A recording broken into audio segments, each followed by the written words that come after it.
भारतीय गुरु दर्पण में राजेश गुरु का सभी देशवासियों को नमस्कार। आज हम चर्चा करने जा रहे हैं 8वें वेतन आयोग पर।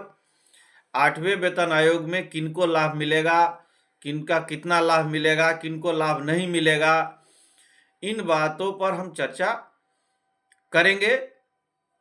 आप कहीं ना कहीं किसी न किसी माध्यम से आपको सुनने के लिए मिला होगा, जानकारी आपको मिली होगी। 16 तारीख गुरुवार को 16/1/2025 को केंद्रीय मंत्रिमंडल ने 8वें वेतन आयोग की मंजूरी दे दी, मंजूरी मिल गई है। तो इससे किनको लाभ होने वाला है, कितना लाभ होने वाला है, आपके वेतन में 2 पॉइंट कितना प्रतिशत वृद्धि होगा, 3 पॉइंट कितना होगा, 1 पॉइंट कितना होगा, तो ये सारी बातें आप भी कहीं ना कहीं से इसका आप भी अंदाजा लगा रहे होंगे। तो देशवासियों, जो भी सरकारी कर्मचारी हैं या जो भी देशवासी हैं, इस पर सबका प्रभाव पड़ता है, सब पर प्रभाव पड़ेगा। ऐसा नहीं कि सिर्फ सरकारी कर्मचारी पर ही प्रभाव पड़ेगा। जो हमारे नियोजित शिक्षक हैं उनको 8वें वेतन आयोग का लाभ मिलेगा या नहीं मिलेगा, मिलेगा तो कितना मिलेगा, इन सभी बातों पर क्या है, आज हम इसको थोड़ा जितना हम समझ रहे हैं उतना हम आपको आज बताने की कोशिश कर रहे हैं।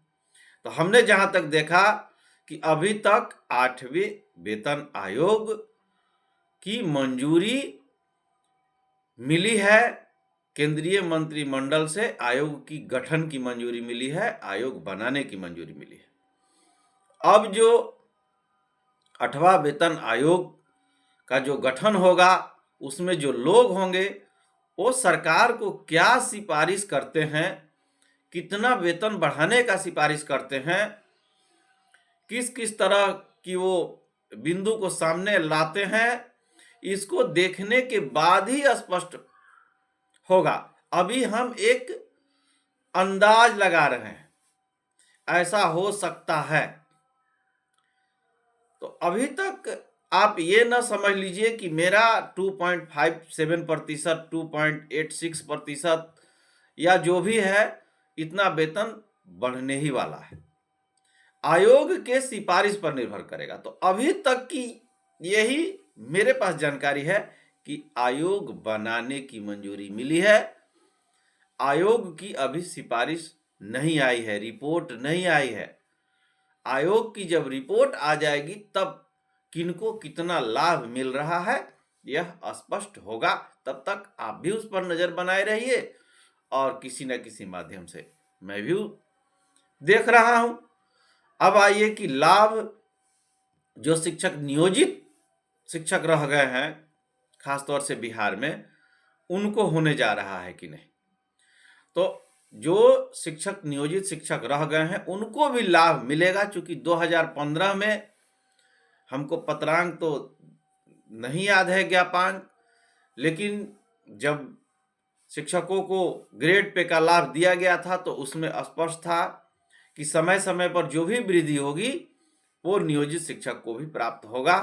तो 8वां वेतन आयोग में जो भी सिफारिश कमेटी की आएगी उसका लाभ नियोजित शिक्षकों को भी बिहार में मिलेगा, जो शिक्षक नियोजित किसी न किसी कारण से यदि रह जाते हैं। और यदि नहीं रहते हैं एक भी तो कहीं कोई प्रश्न ही नहीं है। केंद्र पहले लागू करेगी और केंद्र के बाद जब भी बिहार सरकार लागू करेगी तो उस स्थिति से उतना आपको भी लाभ मिलना प्रारंभ हो जाएगा। तो 8वें वेतन आयोग की जो आप चर्चा कई माध्यम से सुन रहे हैं, उसका मुख्य बिंदु है कि अभी आयोग गठन करने की मंजूरी मिली है कि आयोग का गठन किया जाए और आयोग जो सिफारिश करेगी उसमें सरकार जो देखेगी, सरकार जिसको मंजूरी दे देगी उतना ही बढ़ोतरी होगा, चाहे वो जितना भी प्रतिशत हो। अब इस पर सरकारी कर्मचारी पर ही प्रभाव पड़ेगा ऐसा नहीं है। जैसे ही सरकारी कर्मचारी का वेतन बढ़ेगा तो मैं समझता हूं कि इसका हर क्षेत्र में प्रभाव पड़ेगा। हमारे देश में सभी तरह के नागरिक हैं, सभी सर्विस और नौकरी करने का ही काम नहीं करते हैं। तो उन सभी बिंदुओं पर जो स्पष्टता होगी वो आयोग के रिपोर्ट के बाद होगी। तो शिक्षक साथियों, देशवासियों, नमस्कार, जय हिंद, जय भारत।